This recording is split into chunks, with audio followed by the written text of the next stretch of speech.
Okay. Oh, thank you. Oh, cool. Thank you so much. Before we proceed, I'd like to briefly turn the meeting over to one of our outstanding students who will receive the President's Award tonight. Ladies and gentlemen, please welcome to the dais Ryan Solis from Eastwood High School.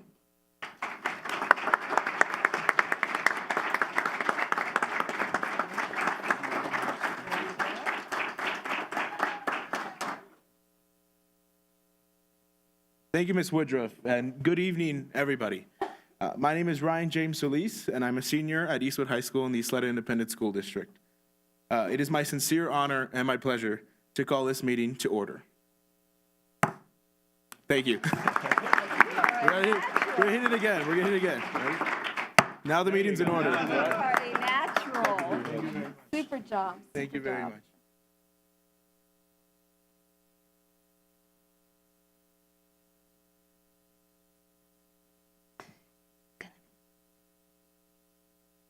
Good evening and welcome to the Ysleta Independent School District's meeting of the Board of Trustees. Whether you're here to address the board or to celebrate the accomplishments of those being honored here this evening, we appreciate that you have taken the time to join us.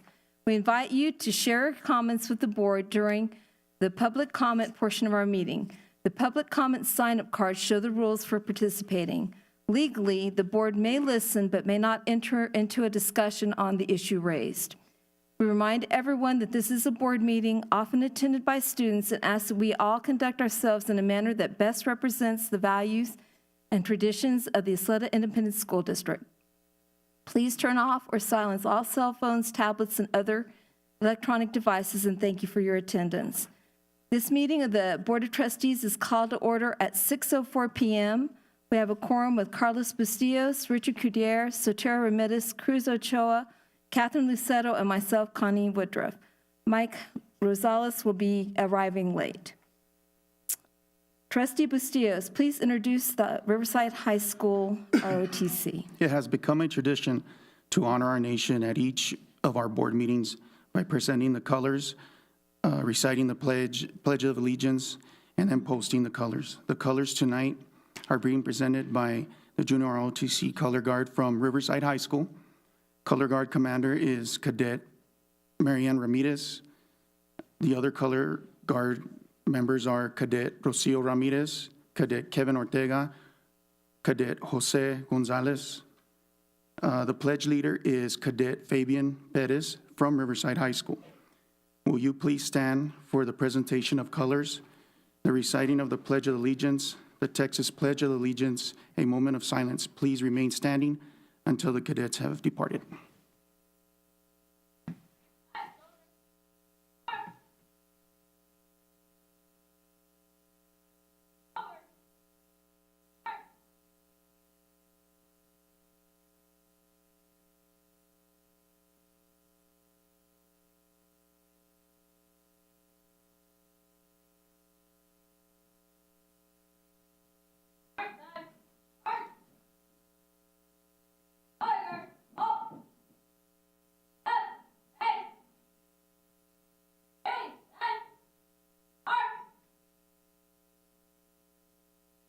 Ladies and gentlemen, please join me in the Pledge of Allegiance.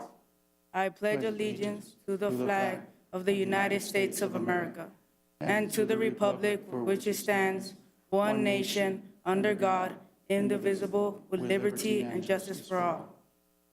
And now please join me in the pledge to the Texas flag. Honor the Texas flag. I pledge allegiance to thee, Texas, one state, under God, one and indivisible. Please join me in a moment of silence.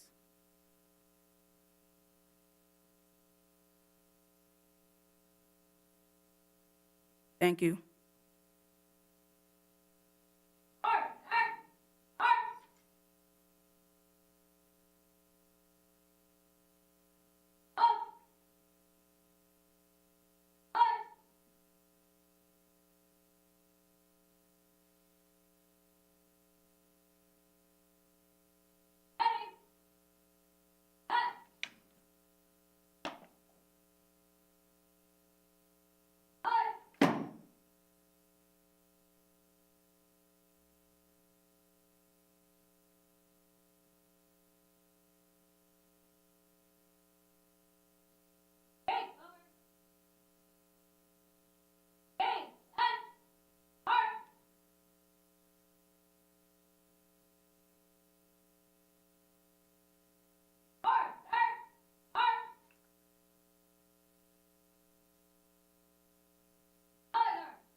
fell back. Dr. Delatorre, do we have recognitions this evening? Madam President Woodruff, members of the board, esteemed guest, we do. We've got 3 presentations this evening. With us this evening is Mr. Chris Lechuga, who will make the introductions. Good evening, Madam President, members of the board, Superintendent Delatorre. We have 3 recognitions for you this evening. At this time, we ask you to please come to the front of the dais for presentations. Audience members, please remain seated until you have finished tonight's recognitions. Thank you.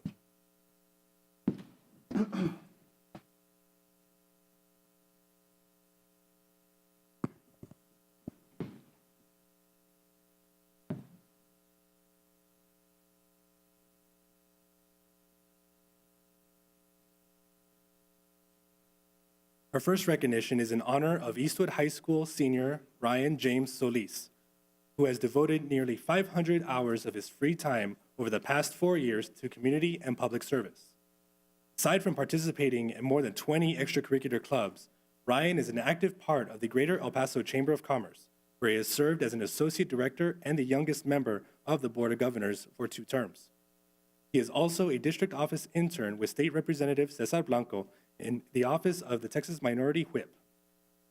In addition, Ryan co-founded a community project called Safety in Cognizance, which seeks to combat human trafficking in the U.S.-Mexico border by working with international organizations. Through this project, Ryan has given presentations on safety and prevention that have impacted more than 1,200 students. Ryan's exceptional work has been honorable nationwide with a Disney Dreamer Award. And last week, he accepted a Community Service Award in Washington, D.C. from the National Hispanic Heritage Foundation. Ryan's efforts to improve the lives of all residents in the El Paso region are admirable, and we are proud to honor his passion and dedication to public service tonight. Ladies and gentlemen, please give me a round of applause for our President's Award recipient and Eastwood High School senior, Ryan James Solis.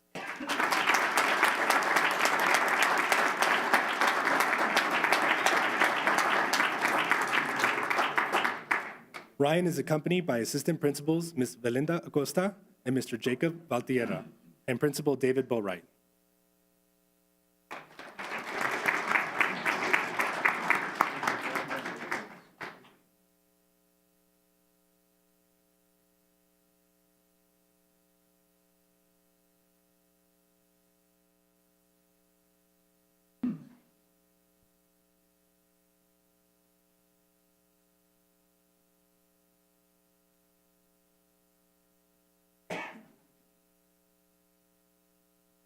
You all can take photos if you like.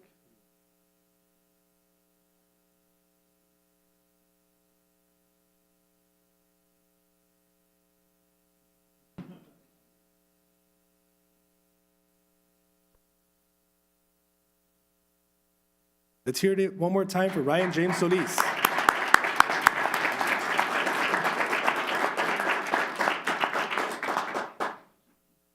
The next recognition is in honor of Del Valle High School boys soccer coach Bruce Reichman, who recently earned a record-breaking 600th win in his coaching career. This is the first such achievement ever recorded in El Paso, and he is now the active leader in wins among boys varsity soccer coaches in Texas.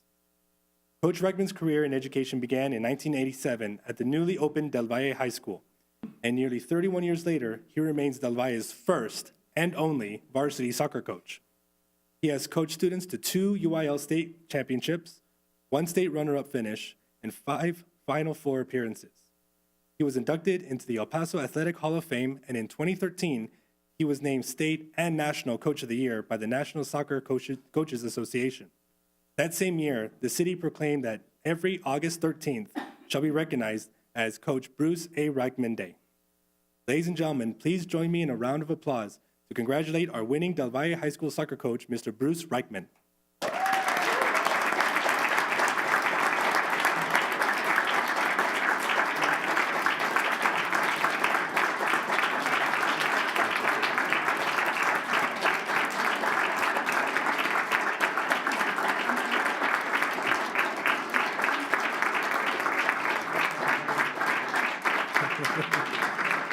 He is accompanied by Athletic Coordinator Mr. Jesse Perales, Assistant Principal Ms. Cindy Ponce, and Principal Mr. Antonio Acuña.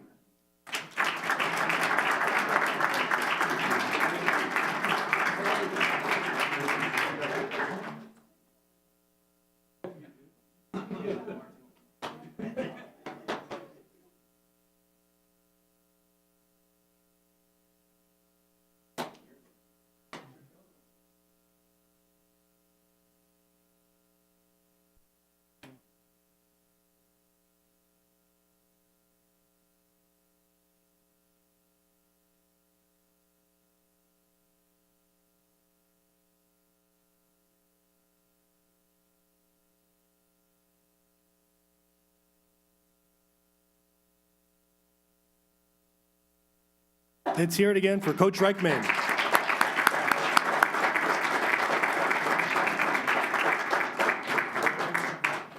Tonight's final recognition is in honor of two students from Bel Air and Eastwood High Schools who won individual gold medals in the 5A and 6A regional swimming championships in February.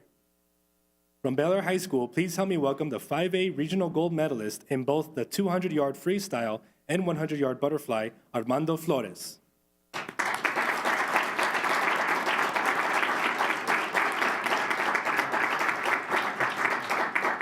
Armando is accompanied by Coach Ms. Adriana Mendoza and Assistant Principal Mr. Wes Mottinger.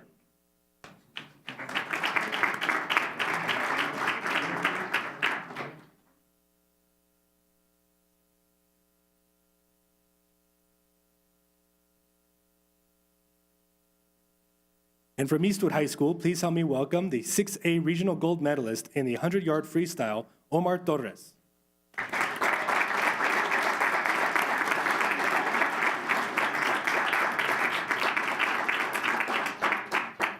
He is accompanied by Coach Mr. Manny Gardea and Principal Mr. David Boatwright.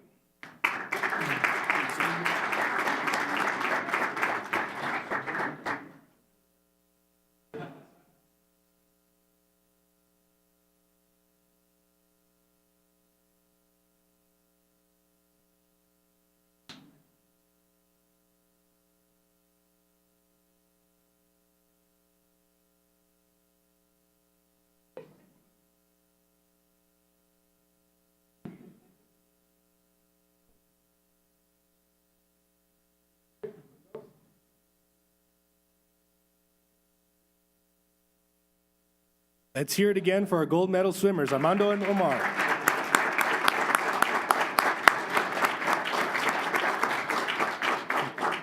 This concludes our recognitions this evening. Thank you.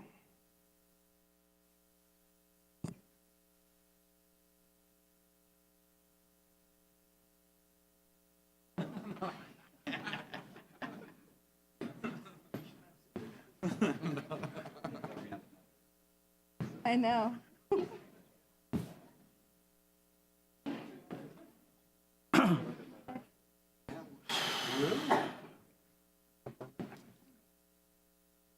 Not for public consumption.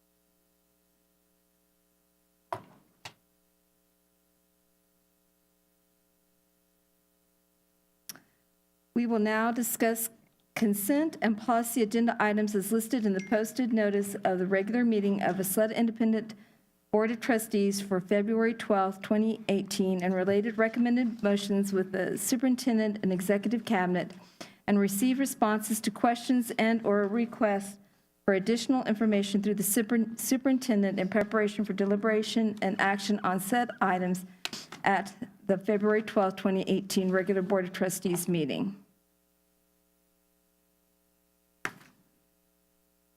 So we will start with the consent items.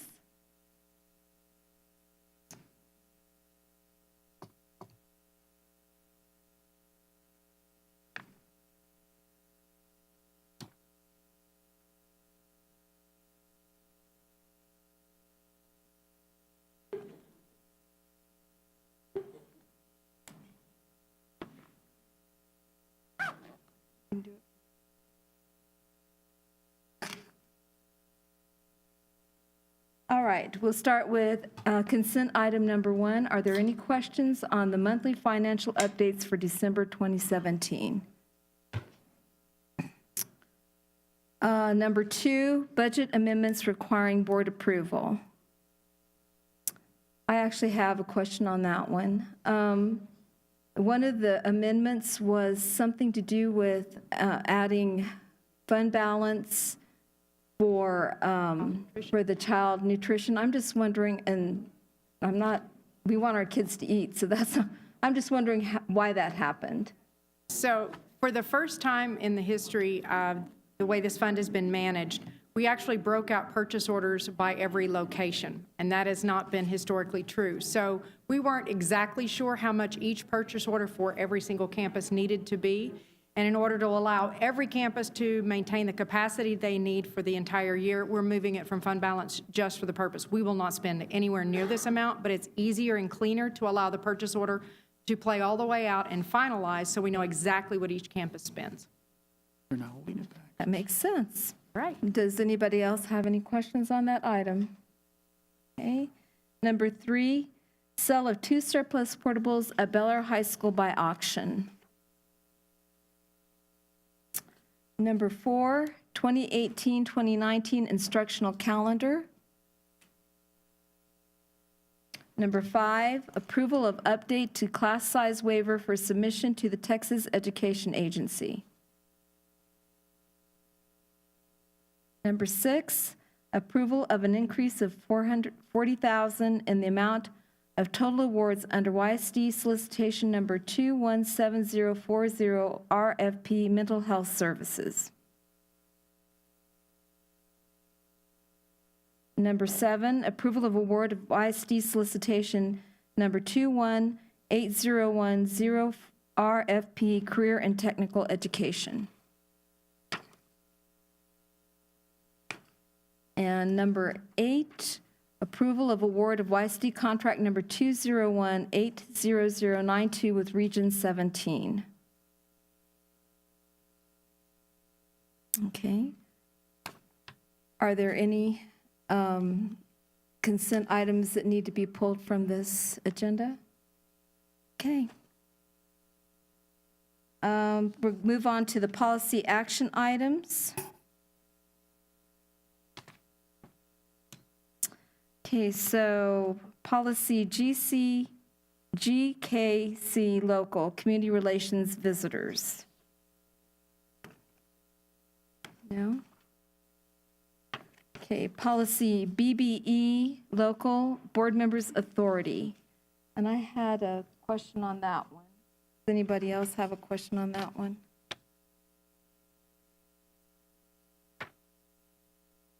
I think that policy reads 3 trustees instead of 2 trustees.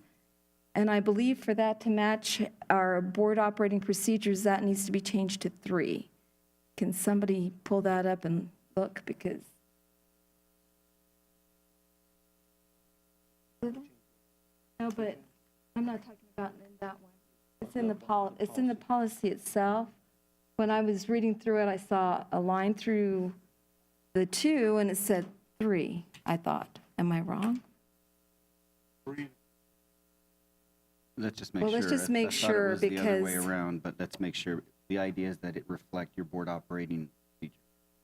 No, but it wasn't. It was. No, it's on this one. It's in the other one. Can you show me where, I don't know where the board book is. Here. Oh, no, see the 3, but it still says 3. That's what I'm talking about. Didn't that say 2? Yes. Okay. We've got it. Thank you. Found it. We're going to correct that. It had 3 crossed out and then 3 written again. So, all right. Okay, so any other questions on that one? Okay. So now we're on policy number 3, BE local board meetings. No questions? Okay.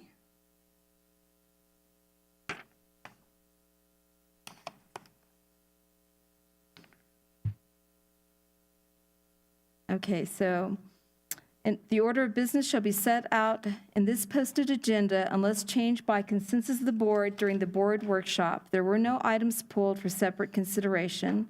Are there any items you'd like to pull off the consent agenda item or the policy agenda for separate vote? Thank you. The agenda will be considered the consensus of the board. Dr. Delatorre, do you have any reports for this evening? I believe I do, somewhere in here.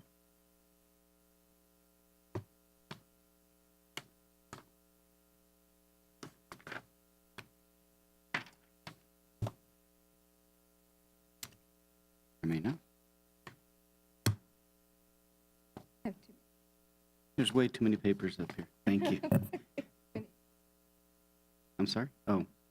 Yeah, we've got a couple of presentations tonight that we're really excited about. The first has to do with a concept that we've been pursuing now for the better part of a year. With us today, we have Kyle Serret with the National Education Association, and he'd like to present some information relative to community schools and the idea that working closely with YTA, we may pursue some variation of that model. So Kyle, will you come up and give the board sort of an overview of what that would look like? Sure.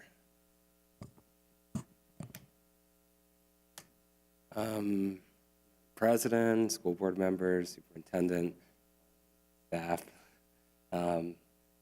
Great seeing you guys again outside of Halloween. Remember that?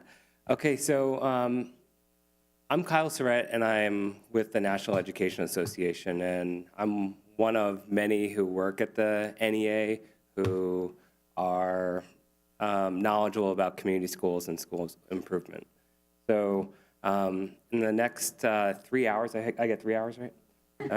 All right. Just checking. I'm just going to do an overview of community schools. If you have questions during the presentation, feel free to ask, and you don't have to wait till the end of the presentation for it. So there are 14,000 school districts in the United States that house 98,000 schools. And in many, many of these school districts, there's what we call an achievement gap, or some would call it an opportunity gap. And most places have been trying over and over and over with various different strategies to try to get at that achievement gap, try to get at that opportunity gap so that any student who goes to school, regardless of their zip code or who their parents were, et cetera, could have the same opportunity as any other person. And so what I want to talk to you about today are some school districts around the country that have been able to mitigate their achievement gaps consistently and sustainably over time. So there we go. So number one, you should know that the community school strategy, there's been tons of reports from lots of people with a lot of letters after their name that have researched community schools and found that it's a strong school improvement strategy, intervention strategy. And in your board packets, there was various information about the research that has been done into community schools. So if you go, which I know a few of you have, to Austin, Texas, there's a school called Webb. It used to be middle school, now it's a K-8. And in 2009, this school was the lowest performing middle school in all of Austin. The superintendent was under a lot of pressure to close this school. And their graduation rate, which they tracked through high school, was 48%. So in 2009, they decided to use the community school strategy to get at the persistent achievement gap and opportunity gap there. So by 2016, they were the highest performing Title I school in all of Austin. They doubled their enrollment, and they got their graduation rate up to 78%. And this was using the community school strategy. So over time, the school has been problem solving over and over to achieve its results. And it's notable here that the school did not change who can attend. It was just changing what they did inside that school and the type of partnerships that they formed. This school feeds into another school called REAGAN High School. And again, this was the lowest performing school in all of Austin. And they had an enrollment of 600, which was severely under-enrolled. And again, they petitioned the school board and the superintendent to allow them to use the community school strategy before they decided to shut the school down. So as you can see, they're now the highest performing Title I school in Austin. They've doubled their enrollment. Attendance has gone up. Graduation rate is now 90%. They didn't used to have any college level classes, and this last year, 12 students graduated with an associate's degree before even graduating from high school. So quite an achievement being able to achieve that. So one thing that you guys might have noticed is what happened to enrollment in these schools. Now in Austin, it's not a boundary. You can just kind of apply and go to various different schools. So why would enrollment have doubled in these schools during this time? It's because families decided that's where they wanted to go. Webb is surrounded by 5 charter schools. There's a lot of choice inside of Austin. These schools are now very competitive in the school choice environment. So are there examples where it's not just 1 or 2 schools that have done this? Are there whole districts that have accomplished it? I guess I wouldn't say those words unless there were. So in Cincinnati, it used to be a very vibrant city. And then somewhere in the 70s, 80s, 90s, businesses left and the middle class and rich left. And it left Cincinnati to be the lowest performing district in all of Ohio. And their school board in 2001 said, we're gonna change our trajectory. Their enrollment had dropped significantly. And they said, we're gonna make all of our schools community schools. Now, in Ohio, a community school is a charter school, so they call their community schools community learning centers. So, so in 2006, there were no community schools. Today, 45 out of the 52 schools are community schools. Their achievement gap, back when they wanted to get started, was 14.5% between black and whites, and that really cut across the economic lines. Now it's 4.5%. Their graduation rate was 51%. Now it's 82%. They were the lowest performing urban district. Now they're the highest performing urban district and the first urban district to get an effective rating inside of Ohio. And in one neighborhood there, 85% of the students were dropping out by the 10th grade. And now 62% are going to college. So the community school strategy there and all across the country, whether you go to Tennessee or California, and I'm going fast because I don't have 3 hours, Maryland, all across the country, you find schools that have used the community school strategy to achieve their vision. So there is a state that decided to use the community school strategy in all their schools, and that's Kentucky. So if you go to Kentucky back in the 80s, they had one of the most illiterate populations. They were consistently ranked at the bottom of the country in terms of their academic outcomes. And a lawsuit, an equity lawsuit was filed and won, which resulted in the CARA Act. And that basically made it so all of their schools, now 95%, were going to be turned into community schools. So, today, they're ranked number 27th. They're the 9th highest graduation rate, 13th lowest high school graduation rate, and are kind of continuing to rise on the up and up. In Kentucky, they don't call their schools community schools, they call them Friskies, Family Resource Centers. They love talking about Friskies there. I know there's no communicator that was involved in naming that. So there's one thing that is worth noting. When we've studied the community schools that are around the country, and we already learned that there's 14,000 school districts and 98,000 schools, and about 5,000 of those are community schools, that the vast majority of community schools that we studied never achieved this transformation that Kentucky had, Cincinnati, Texas, or all the other ones that we came across. A lot just called themselves community schools, but never achieved their vision. So we became a bit obsessed with what do these transformational community schools do? And I will tell you what they do next time I am in town. No, I'll tell you now. So what we found that the best community schools do were 4 key things. The first thing that they do is that they all hire a community school coordinator. Now, we at the NEA didn't create community schools. These were created back when Dewey was around in the early 1900s. So we didn't have we weren't able to name these things.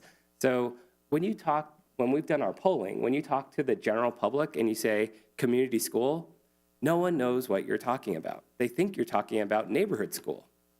So when we talk about community school coordinator, this person is more like your chief strategy or chief problem solver. That's what they tended to be in the buildings with the most transformational schools. So the first thing that they had was a community school coordinator. The second thing that they did was a deep needs and asset assessment and a recalibration of their vision. A lot of schools treat symptoms rather than root cause. So the best community schools keep digging and digging and digging in the course of their first year and asking parents and other stakeholders and students and community members and staff, what are the needs here? And getting to the root cause of problems so that we're no longer treating the symptoms of problems, but we're treating the root cause, no matter how hard that is. So the other thing we learned about the best community schools was inside of their needs assessment that their community school coordinator ran, they tended to focus on 6 key areas in terms of figuring out their needs in these areas. So number 1 was they looked at the curriculum and academic programs. What do we have? What are we missing? What do we need? The second thing that they did was they looked at professional development among educators, at high-quality teaching, not just the testing. They looked at wraparound supports. So if, even today, if I didn't have my glasses, I wouldn't be able to see the screen. If there are barriers to learning, they figured those out. That was one of the key things. Positive behavioral practices, such as restorative justice, they looked into it, and then they figured out solutions to improve the vibe inside their buildings. 5th thing, they figured out a way to do transformational family engagement, and the 6th was they worked with their principals and other school leaders on how to do shared leadership. Now, there's a lot of principals out there that say, I do shared leadership, but it kind of stops there.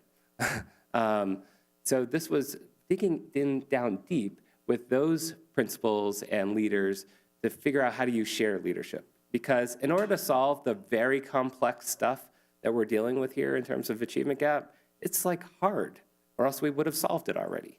So one person can't solve this. It takes a team.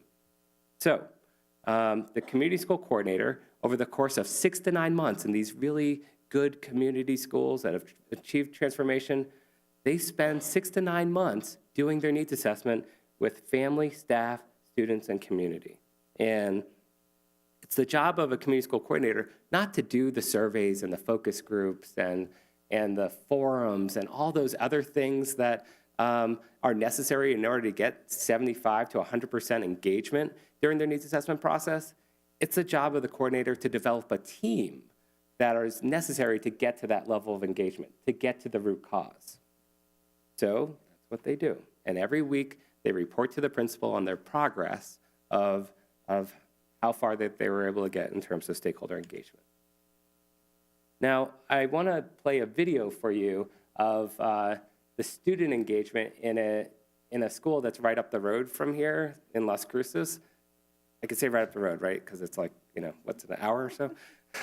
I often fly into here and go up there. So this was the students' video that they were trying to get their colleagues, their other students engaged in learning what they needed.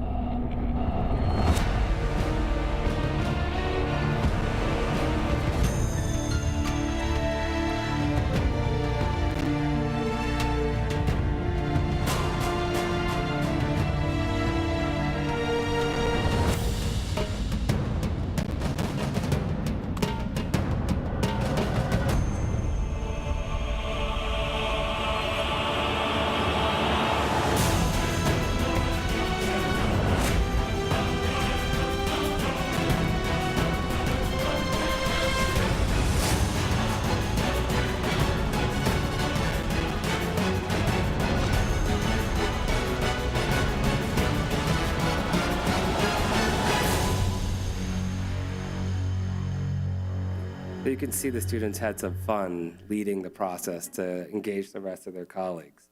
That's what I meant by it's not the community school coordinator surveying every student. You find students that really that are already probably leading in various ways, and you engage them in finding those root cause pieces.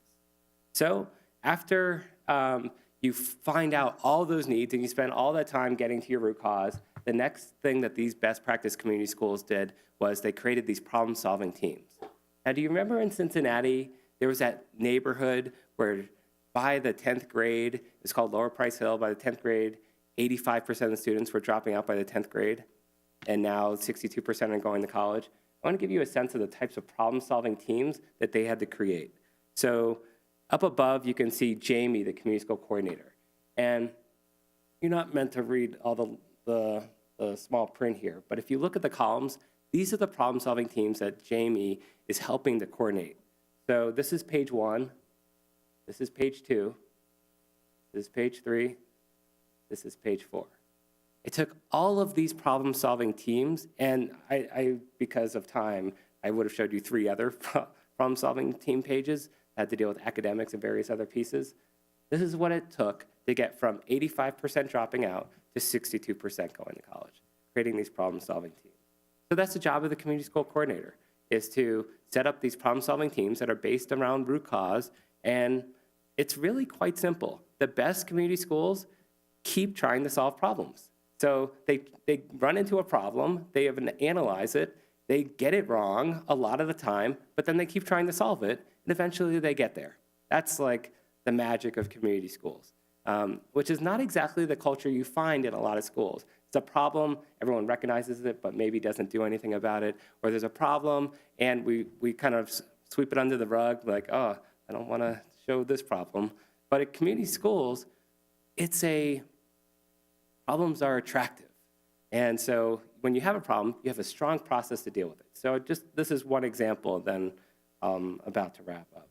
So imagine there are low third grade math scores, and you do your deep needs and asset assessment, and you learn that students aren't going to math class, and that's one of the reasons, and students don't get why math is important, and educators are telling you there's just not enough time in class to bring the third grader who comes in at a kindergarten level up to third grade level. So these are real problems that get found out in a needs assessment. So how does a community school increase the third grade math scores? So one example is there's no extended learning opportunities that are aligned with the curriculum. So it's the job of the community school coordinator to work with their team to survey for an appetite in after-school math, research potential partners, meet with those partners, sign an MOU, which is a memorandum of understanding, to provide fun, because the students were saying math is not fun for some reason, I don't get why. After school math, And it's the job of the community school coordinator to work with that team to make that process happen. Now, this may be on the to-do list of a principal, but it may be number 11 because there's so many other things up there. It's the job of the community school coordinator to just take those things off the to-do list and just keep going and solve problems over and over. So now there's extended learning opportunities for students who need it. One other one I'll give an example of. Students told us that math was perceived as not being cool.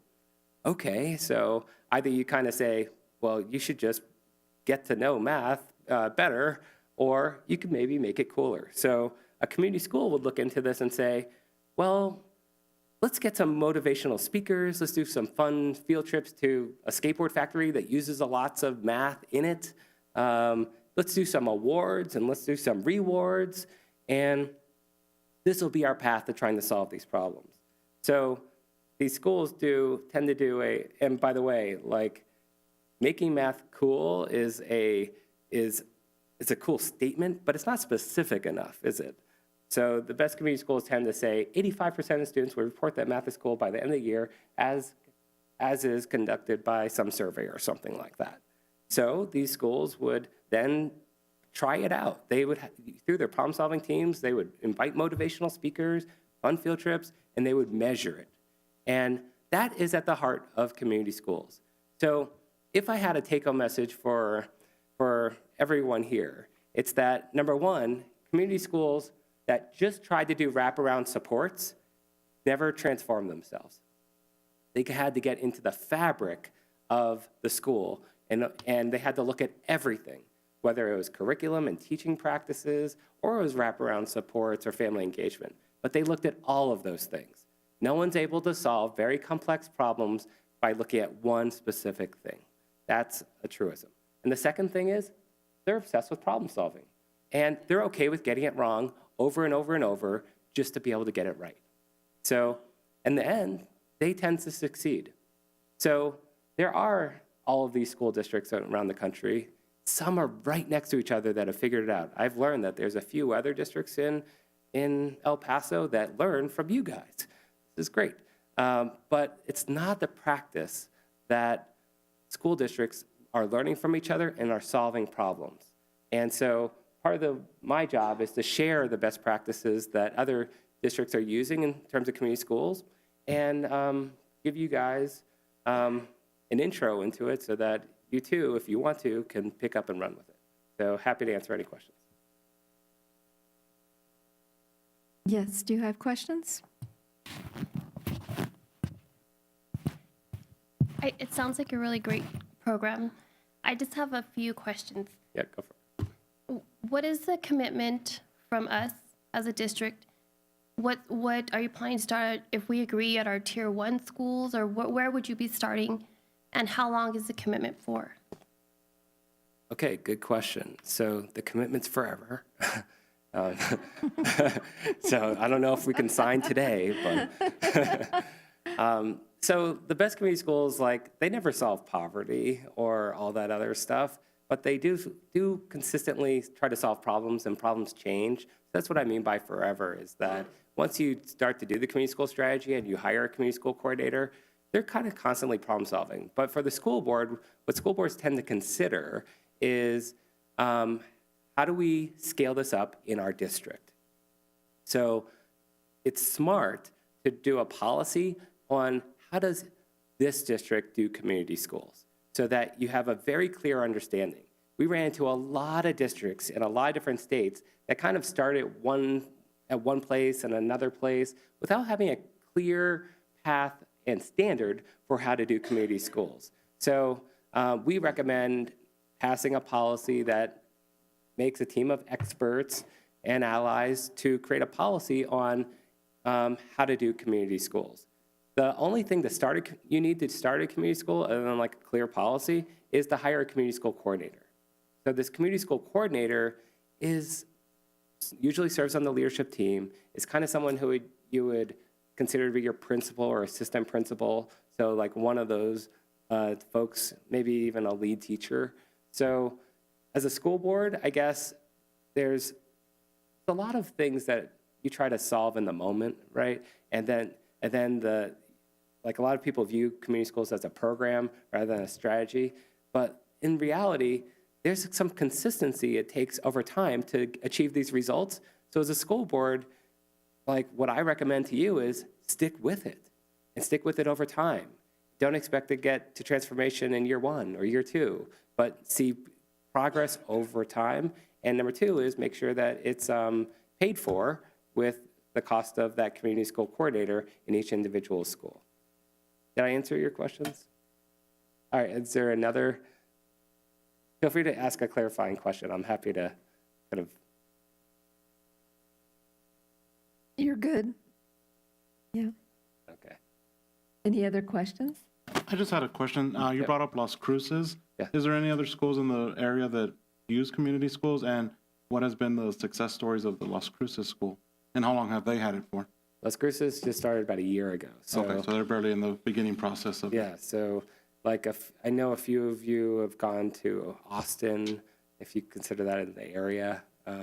There's tons of places you can go to see community schools. Like I would say that there's some that are called community school light, you know, they kind of did it without a deep needs and asset assessment, or they did it just considering wraparound supports.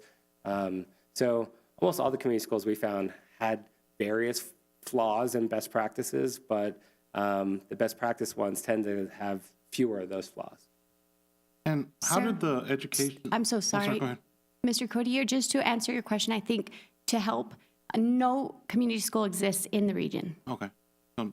As far as educational stakeholders that have to be involved in community schools, because obviously they're incredibly important, what has been the, I guess, reception as far as them being involved in the districts and districts taking them on? Has it usually been pretty easy, smooth, or is it something that sometimes? Yeah. Sometimes I think that there's a little bit of reform fatigue out there, right? So there tends to be a mixed bag of when folks are first starting to become a community school. But then after they're in it and see that it's centered around them and their desires and their needs and their strategies, then they wholeheartedly like love it, right? So like anything new, you have to do a fair amount of engagement with like staff and other stakeholders so that they understand it's a strategy that is something that they want. Thank you. I guess I go back to her question. Yes. Talk to me in terms of dollars, Good. All right. or at least as close as what you might be able to present to us. All right. So typically, it's probably the cost of a principal or assistant principal salary to start a community school. That's it. At one school. So you hire one community school coordinator per school. Can I ask a question, Kyle? Yes, go for it. So isn't it that community schools have been sort of approved by ESSA as a way to address school improvements for schools that need serious improvement, right? And apart from the cost of the community school coordinator, is there also a question of helping to support some of these wraparound services costs and some of the nonprofits that want to do services in connection with your school? So is that also a frequent cost? That's a good question. So most community schools tend to bring in millions of extra dollars. Like rural cases are slightly different, but in urban places, they tend to bring in a lot of money from nonprofit partners. So it's not a cost to do wraparound supports. You find partners that are inside the city, inside the county, or nonprofit providers that can provide some of those wraparound supports because it's part of their mission. Sometimes they're providing these supports, but they're not getting to the students that actually need it. So oftentimes you'll hear of a mobile dental clinic or tutors that are brought into a school. So a lot of times it's like getting the services and programs that already exist and putting them into the school or having them visit a school. So it shouldn't be any additional cost to a district on that. The district, most schools actually start relieving some costs that they're paying for because they're getting it for free. They signed an MOU, but it's an aligned mission. There was a mistake that we saw in Newark where they got a lot of money from Facebook folks. It's CZI, which is the Chan Zuckerberg Initiative. And they said, well, we have all this money. Let's just pay for all the services that we've always wanted. But they ran out of money in 3 years because it wasn't sustainable. Building partnerships with organizations with aligned missions is a much stronger strategy and more sustainable strategy.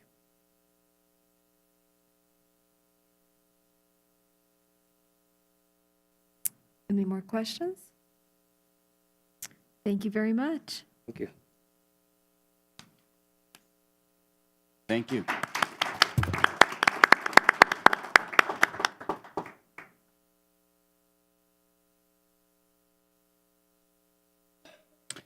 The next presentation is by Mr. David Alvidres, the architect that we've been working with now for about almost 6 months in conceptualizing the new Bel Air. At the moment, we call it the Sports Complex. At some point, we'll go through a naming process that will become the official name of the facility. But he's going to give us an update, and in addition to that, if you get a chance, or if you haven't had a chance to go in the back room and look at some of those renderings, please take a moment to do that. Some of that may be part of his presentation, but he's going to add a little more detail. If there are any questions relative to the finances, of course, Ms. Leeper is here with us, and if there are any legal questions, I would direct those to Ms. Susan Austin. Mr. Alvidres, the floor is yours. Yeah, thank you very much, Madam Chair, members of the board, Dr. De La Torre. Thank you for this opportunity to give you all an update on this project. It's a project that we're extremely excited about. I'm going to get started with the UTEP Larry K. Durham Center. We were fortunate enough to have been the architects on that project, and a lot of the ideas and end results of that project it's really been our goal to bring that to the Bel Air Sports Center. We've created a new front door to the Sun Bowl. We've created a lot of excitement for the university with student athletes as well as students in the entire El Paso community. And we're hoping to do the same thing for the Bel Air complex. Not only have we created an iconic structure at UTEP, but we've also provided an opportunity and a venue to celebrate former athletes, which is what we also are striving to do for the Bel Air project. This is a site plan of the project illustrating in red the location of the proposed sports center. It will be located at the same location of the current gymnasium. It created an opportunity to, I think, take a very exciting and maybe a little different approach to the project in that with the given site, it's a very constrained site, and with the program of doing a competition court as well as an auxiliary gym, we took the advantage of this opportunity to create and actually design in a vertical fashion. So this building will be 2 levels above grade. Other components of the project that will commence this summer, we will be renovating a new life skills area within one of the existing buildings, as well as introducing some additional portables to accommodate some of the classrooms that will be demolished once construction begins in June.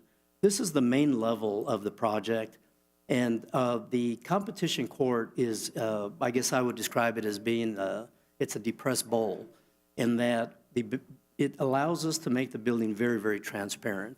And on this level, we have what we're calling our special events court, which is for competitions, not only within the district, but regional competitions, as well as being able to house other special events. At the west end of the building, which we've created a student collaboration area, the building is designed in such a fashion that the main connector between the main academic campus, the fine arts, the field house, the stadium, we're hoping that students will actually walk through the building to activate the building, because the building will be abutting the baseball field. We also, on the ground floor in the lower right-hand corner, have introduced a weight training facility to be utilized by student athletes as well as the students of Bel Air. Our goal for this project has been to design a true sports complex, not just another basketball gymnasium, and that we'll be housing different sports within the facility. This is a plan of the second floor, and when I mentioned the different sports, we'll be accommodating basketball, volleyball, gymnastics. To the left of the second floor, one can see the gymnastics area.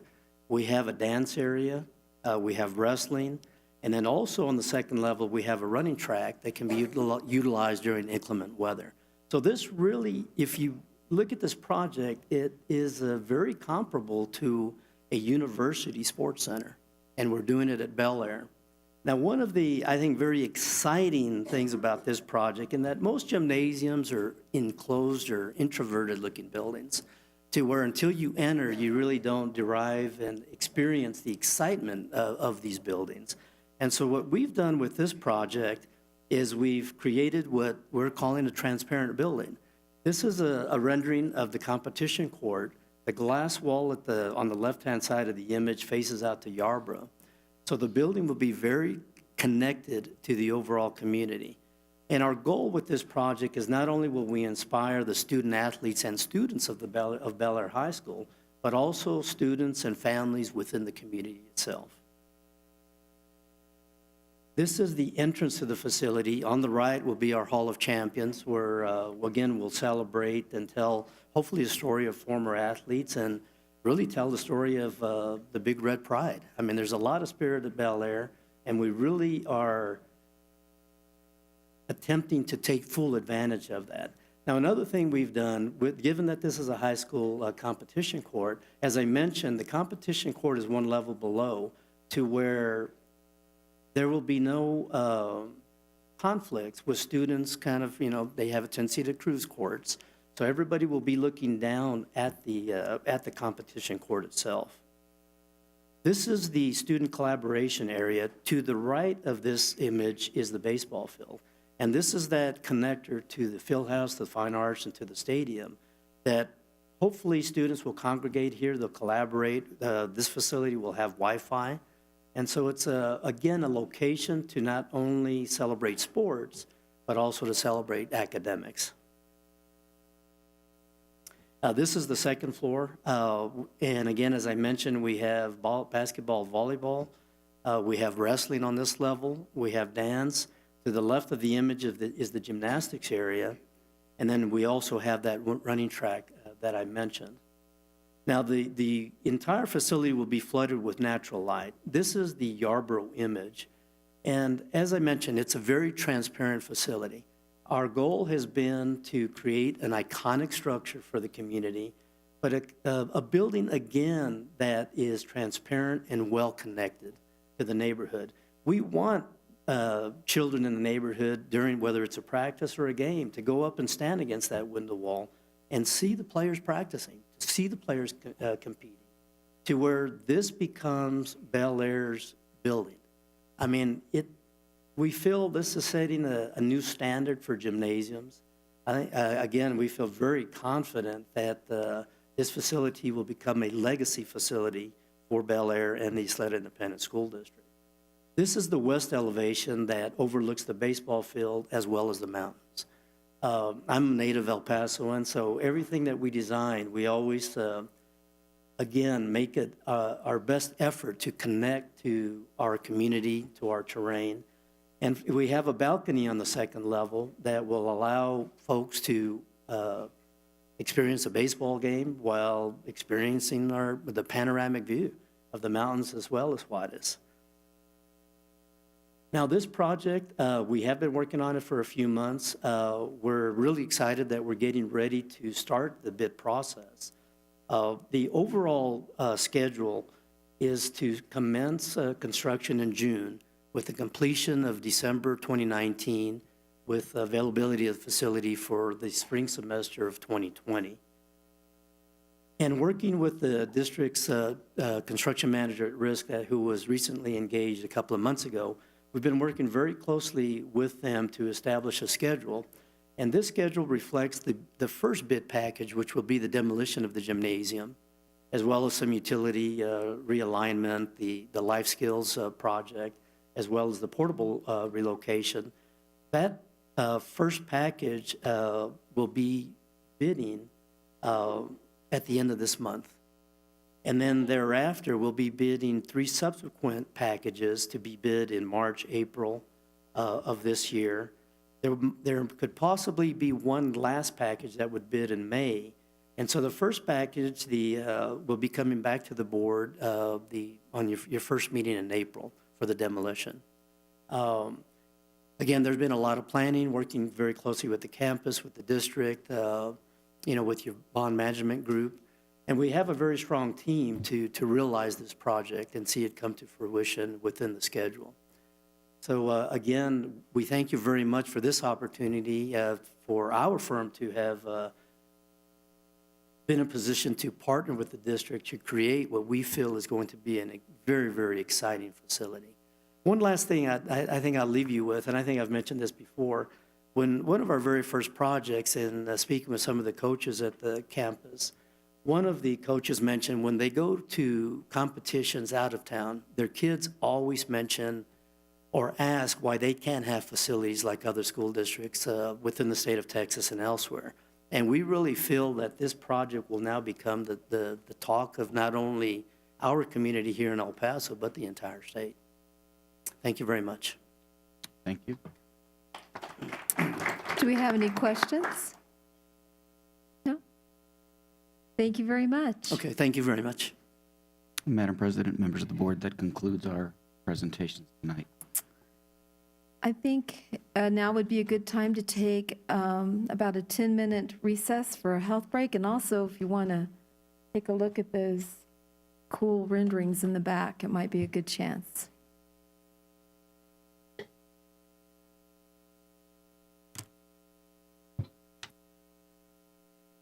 No, I'm not.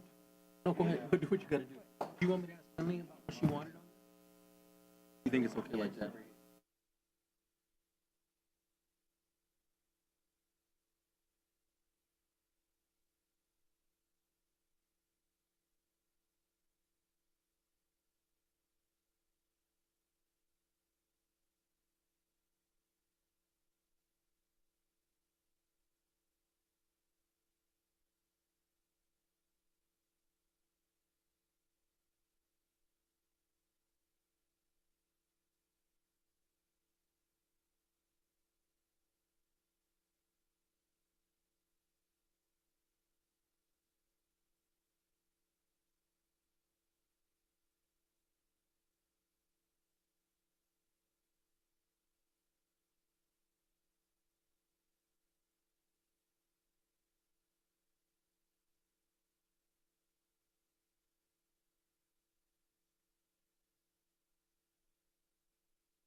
I don't.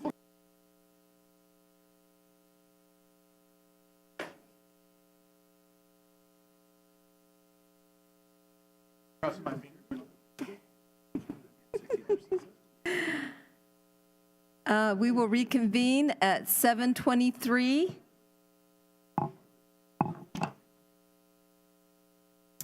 Okay, the order of the agenda has been approved.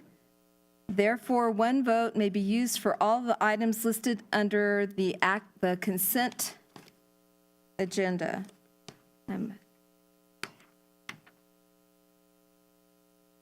May I have a motion on the consent agenda items?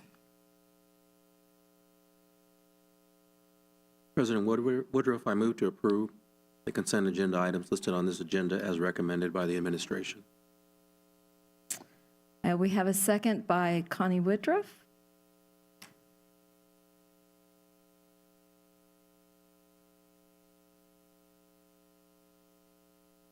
All votes have been cast. That's approved 7-0. And moving on to the policy action items.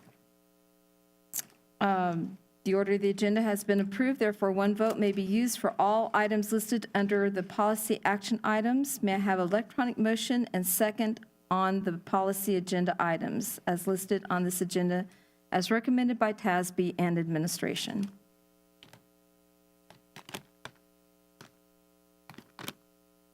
President Woodruff, I move to approve the policy agenda items listed on this agenda as recommended by TASB and administration. I have a motion and a second by Mr. Kudir.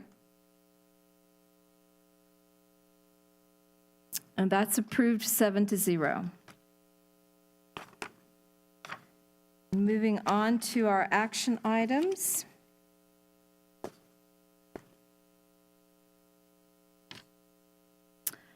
Action item number 1, approval of the new name for Del Valle Area Middle School. Using your electronic hand, is there any discussion? President Woodruff, members of the board, if I may, I just wanted to take a moment to thank Dr. Catherine Kennedy, who and Naomi Esparza, our Director of Middle School Academics, who led the Naming Advisory Committee. And with us this evening are some members of that committee from the DEIC. Denisa Garcia is with us. Will you please stand?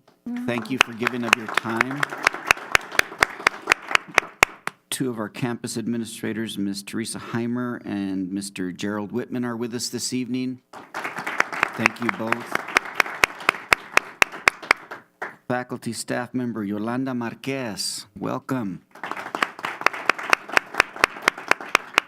We also had the benefit of two community members who are with us this evening, Ms. Paulina Alcaraz and Eileen Montañez. And finally, two parent representatives are with us, Jesse Perales and Jorge Salazar.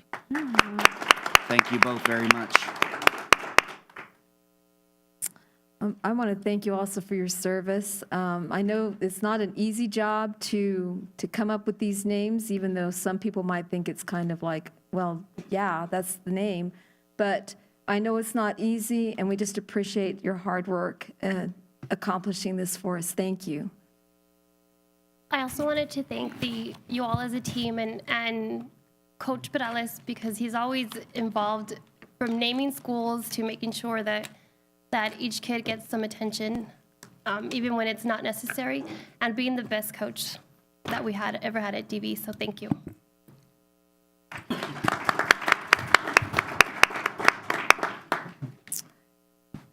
Do we have any more discussion? If not, may I have a motion?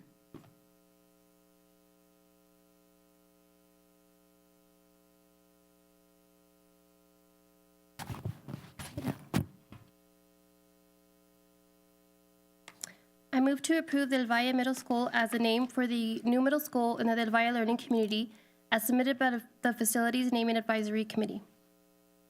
We have a second from Mr. Rosales, and that passes 7-0.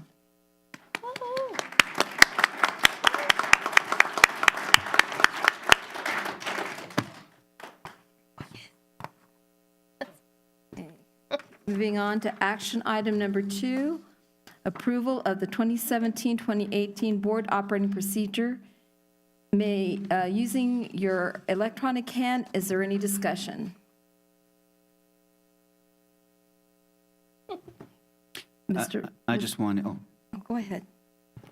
No, he's not started yet. I'll start I it. just wanted, on behalf of the cabinet and all of us, just tell you how thrilled we were to work with all of you on this process and the way that y'all carry yourself and your commitment to being, high-performing, cohesive, deliberate thinking body. And the fact that we were able to eliminate so much unnecessary language, I think speaks volumes for where this Board of Trustees lives, and that is in a student-centered environment. Thank you. They do. They really do deserve a round. There you go. I just wanted to thank the board members, number one, for doing this. This was actually not a labor of love or labor of anything. It was just nice to do and to get through it. And I appreciate the time and effort and the thought you all put into it. I also look forward to working with the administration on this. And if there was any doubt from the community, the intent of this board never has, I've seen this board in 3 years, been more focused on student success, school success, and the success of our district. And so I'm so pleased to be part of this STEAM group. Thank you so much.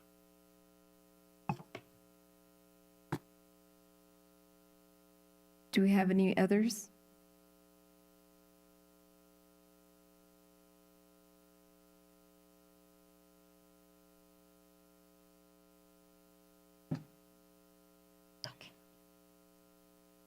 Go ahead.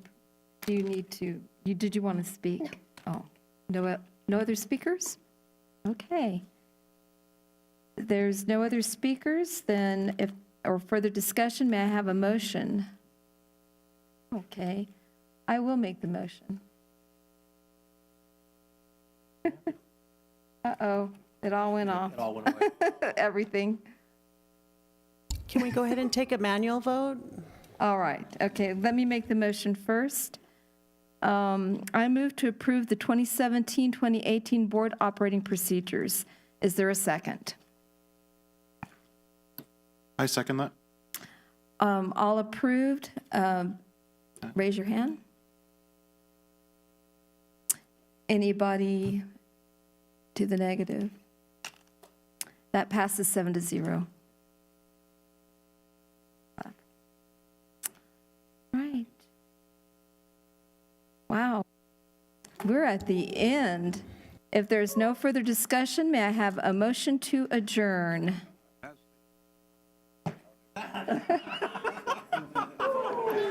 No, I don't want to. Go.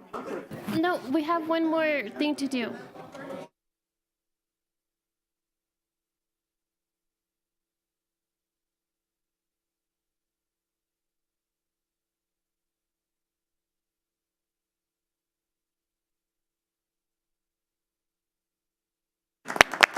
Thank you. Okay, may I have a motion to adjourn? There you go. All right. They were already gone. I know, this is Mr. Steele's birthday. Nobody wanted to. I want to celebrate his age.